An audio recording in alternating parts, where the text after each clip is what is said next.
बेनज़ीर कुछ कहना चाहती हैं? देखिए अलीना मेरे ख्याल से जाहिद साहब ने बड़ी अच्छी तरीके से इसको एक्सप्लेन किया कि एक बड़ी एक्स्ट्राऑर्डिनरी सी हम सिचुएशन में है, और एक्स्ट्राऑर्डिनरी सिचुएशन में फिर आपको कुछ एक्स्ट्राऑर्डिनरी शायद फैसले लेने पड़ते हैं। मैं जो इस वजाहत को इस तरह देख रही हूँ कि ये इसलिए शायद दूसरी वजाहत आई है ताकि इलेक्शन कमीशन को कोई बहाना ना मिले इस मामले को और लटकाने का, ताकि इलेक्शन कमीशन ये ना कह सके कि हमने तो आपसे सवाल भेजा था, आपने जवाब ही नहीं दिया, हम तो इंतजार कर रहे थे आपके सवाल के जवाब देंगे तो हम इम्प्लीमेंट करेंगे।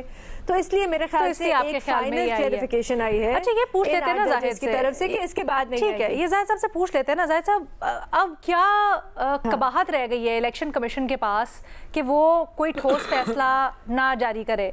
क्या आपको लगता है तौहीन अदालत का डर है या अभी तक वजाहत नहीं है? वजह क्या हो सकती है आपके ख्याल में? देखिए, मेरी नजर में तो इलेक्शन कमीशन ने कोई फैसला करना ही नहीं है, उन्होंने तो सिर्फ इम्प्लीमेंट करना है। फैसला तो सुप्रीम कोर्ट ने किया है। अब इम्प्लीमेंटेशन के अंदर इलेक्शन कमीशन की मीटिंग्स हो रही हैं, मुझे नहीं समझ आती किस बात पे। उनको तो एक बहुत क्लियरली प्लान बता दिया है सुप्रीम कोर्ट ने डे टू डे का, कि उन्होंने कितने दिन देने लोगों को एफिडेविट जमा कराने के लिए, कितने दिन उसके बाद पार्टी की लेटर आना है, कितने दिन बाद उसके इलेक्शन कमीशन ने इनके नोटिफिकेशन जारी करने। तो यहाँ पे तो कोई इबाम तो है नहीं जिसकी वजह से इलेक्शन कमीशन कहता है ना इस सारे के दरमियान में आ गई वो इलेक्शन एक्ट की तरमीम, तो अभी तक उनके पास एक तरह से जवाब था। देखिए, वो जवाब से ज्यादा शायद वो जवाब ढूंढ रहे हैं इम्प्लीमेंटेशन नहीं करने का। मेरी नजर में ये बात है। और जहां तक ये क्लैरिफिकेशन की टाइमिंग की बात कर रहे हैं, देखिए वो हर बार आपने देखा वो 63A का जब रिव्यू सुप्रीम कोर्ट ने अभी सुना और उसका फैसला आया, लोगों ने, एक तरफ के लोगों ने ये बात कही कि ये फैसला तो बिल्कुल दुरुस्त है, लेकिन इसकी टाइमिंग में हमें एतराज है। अब यहाँ पे सुप्रीम कोर्ट का क्लैरिफिकेशन आ रहा है, उस पे भी हम कहते हैं कि हाँ, जो क्लैरिफिकेशन है वो सुप्रीम कोर्ट के फैसले के मुताबिक रखता है, लेकिन टाइमिंग का इशू है। लेकिन हर बार जरूर टाइमिंग का इशू होगा। हम ये भी शायद इस चीज के ऊपर क्यास राइयां कर सकते हैं कि किन वजूहात की बुनियाद पे फैसला किया जाता है, लेकिन हमें मैं ये समझता हूं कि हमें तो फैसला देखना है, और फैसले के अगर साफ लफ्जों में एक चीज बताई गई है तो उस पे अमल दरामद ये बताएं। अगर नहीं होता एक million dollar question, $1 million question. एक सेकंड रुक जाइए, एक मिनट।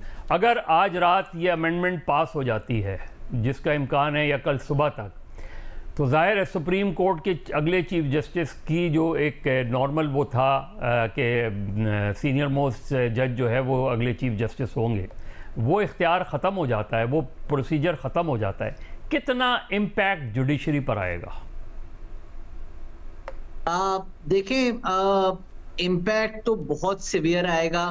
उसके बाद आई थिंक आप भी मेरे लिए रिपोर्ट कार्ड में कोई परमानेंट पोजीशन ढूंढ लें, क्योंकि आप इस मुल्क के, क्योंकि देखें, अगर आप ये, मैं नहीं समझता कि एक आईनी अदालत और ये हम एक क्लैश की तरफ जा रहे हैं। Simple, it's as simple as that. और वो क्लैश है फॉर पावर।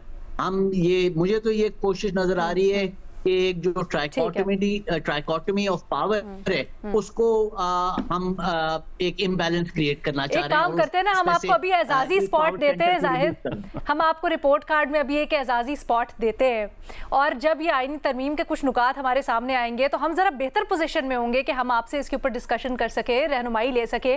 तब तक मुझे सिर्फ ये बता दीजिएगा, क्या इलेक्शन कमीशन पर तौहीन अदालत हो सकती है अगर वो अभी भी नहीं इम्प्लीमेंट करता? तो जी बिल्कुल हो सकती है, और मैं समझता हूं कि देखें, कोई भी सुप्रीम कोर्ट का फैसला या किसी भी कोर्ट का फैसला हमारे मुल्क पे ब्रेक डाउन क्यों है? ब्रेक डाउन इसीलिए है क्योंकि जिन लोगों के हाथ में फैसला साजी का पावर है वो अपने फैसले पे दूसरे लोगों को अमल दरामद नहीं करा सकते। ओके, बेनज़ीर, आप क्या देख रही हैं? क्या इलेक्शन कमीशन सुप्रीम कोर्ट के फैसले पर अमल दरामद कर देगा या फिर नहीं करेगा? ऑल्सो अगर हो जाता है अमल दरामद मिनवान, तो क्या फिर आईनी तरमीम के लिए मुश्किलात खड़ी हो गई हुकूमत के पास, या फिर स्मूथ सेलिंग है अभी भी? स्मूथ सेलिंग तो नहीं है अलीना, और जहाँ तक इलेक्शन कमीशन की बात है, अगर उन्हें इम्प्लीमेंट करवाना होता या करना होता तो वो कर चुके होते। अभी तक वो बहाने ही ढूंढ रहे हैं। मेरे ख्याल से ये कंटेम्प्ट ऑफ कोर्ट का मामला है, ये शायद जब तक इलेक्शन कमीशन को फाइनल फैसला नहीं लेती, और क्योंकि अभी तक उन्होंने लिया नहीं है, वो बस डिलेइंग टैक्टिक्स इस्तेमाल कर रहे हैं, कभी क्लेरिफिकेशन मांग लेते हैं, कभी इधर लिख देते हैं, कभी उधर लिख देते हैं। तो मेरे ख्याल से जब तक वो फाइनल डिसीजन नहीं लेंगे, और इस क्लेरिफिकेशन के बाद मेरे ख्याल से उनको लेना पड़ेगा। इरशाद भट्टी साहब, असम्बली की सूरत हाल, वोटिंग की सूरत हाल क्या देख रहे हैं आप, इस मजीद वजाहत और फिर इलेक्शन कमीशन के इजलास के तनाजुर में? मैडम शेख, जो पुराने दौर में VCR होते थे उसमें एक बटन होता था फास्ट फॉरवर्ड का। इस वक्त फास्ट फॉरवर्ड लग चुका है। कल का जो वफाकी काबीना का इजलास है आज हो गया है, जल्दी में 26 नुकात पर इत्तफाक हो गया है।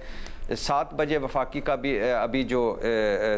वफाकी काबीना का जो इजलास, इसमें मंजूरी दे दी जाएगी, और उसके बाद हो सकता है आईनी तरमीम हो, और हो सकता है सूरत हाल बदल जाए, और हो सकता है इलेक्शन कमीशन को कुछ करना ही ना पड़े। मलिक साहब, क्या असर होगा या होगा ही नहीं?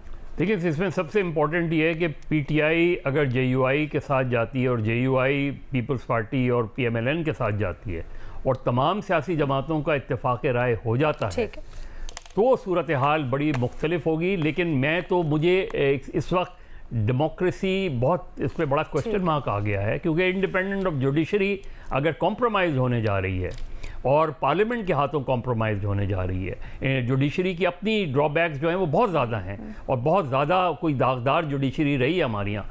लेकिन अगर हम इस तरीके से जुडिशरी को अंडरमाइन करने जा रहे हैं कि हम एग्जीक्यूटिव के हाथ में वो पावर देने जा रहे हैं कि अगला चीफ जस्टिस कौन होगा, तो मेरा ख्याल है हम डेमोक्रेसी को सर्व कर देने जा रहे हैं। भट्टी साहब, क्या इसका तासुर लिया जाए कि अब सारे जो फरीक है वो खुलकर मैदान में आ गए हैं, और अगर आईनी तरमीम पास हो जाती है तो हमें दूसरी फरीक से भी, यानी अदलिया से भी, कोई रिएक्शन देखने को मिलेगा शदीद किस्म का? जी मैडम शेख, खुल के नहीं, सिर्फ खुला के। अच्छा, अब खुला के वाला माहौल कल से शुरू हो जाएगा, और बात दुआ करें कि हुकूमत को मौलाना साहब को फेस ना करना पड़े, क्योंकि मज़े की बात यह है कि मुस्लिम लीग नून और पीपल्स पार्टी का मुसवदा एक है, और मौलाना साहब और PTI का मुसवदा एक है, तो बहुत मुश्किल वक्त आने वाले हैं। बेनजीर अलीना, जजेस का मुझे नहीं पता, वकला की तरफ से तो लग रहा है कि बहुत ही सख्त रिएक्शन आएगा, और फिर जब वकला निकलते हैं तो उनके साथ फिर सियासी जमातें भी निकलती हैं, एक जरा सी प्रोटेक्शन भी मिल जाती है वकला से। जाहिर, वैसे मेरे ख्याल से वहाँ से जरूर ये वैसे जाहिर को बेंच के ऊपर भी क्या इख्तलाफ है? जाहिर, देखें, ये बेंच पे जहां तक तहफ़्फ़ुज़ नहीं हो सकता, क्योंकि बेंच तो ऑलरेडी, जो सुप्रीम कोर्ट का कोई भी बेंच ये आईनी केस देखता है। लेकिन अगर आप कहते हैं कि हम एक नई बेंच बनाएंगे जो कि सुप्रीम कोर्ट का हिस्सा होगी, लेकिन उसके जजेस हम अपॉइंट करेंगे, तो वहां पे फिर आपको मुश्किलात पेश आएंगी। सॉर्ट ऑफ अ डिवीजन, तो उसके ऊपर इख्तिलाफ पाया जा रहा है। A division where it is controlled by the executive, that is the issue. ठीक है।